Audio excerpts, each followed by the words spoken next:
Last time we left off creating an FK or forward kinematic armature for animation for our very simple object, and we just very simple did this. Now let's convert this into an IK. Now it is possible to have your deformation, your FK, and your IK as all part of one rig, but for right now I just want to demonstrate how to use and set up a basic IK on a simple rig, and then we'll get into more complex rigs from there.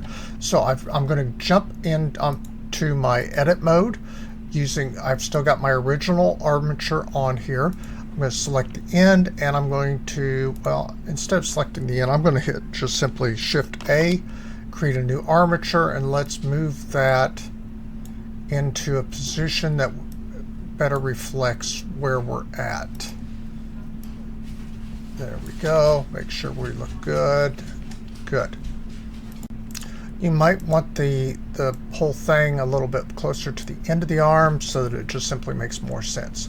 Okay, back to still in pose mode.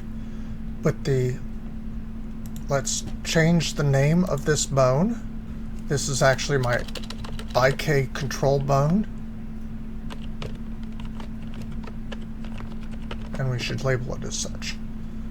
Okay, and then with that selected, I'm going to shift select the end of my arm or the hand bone and hit Shift I and do a target selected bone. Now when I move this control bone, it affects all of the bones. Now we can set up some additional controls, pulls, so that the elbow bends the right way, and we're going to get into that as we shift into Rigify in the next lesson. But this is how to set up a very simple IK rig in your system.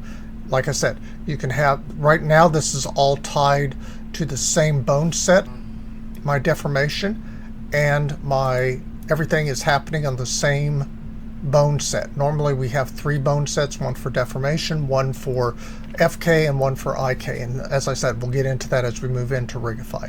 So that'll be the next time.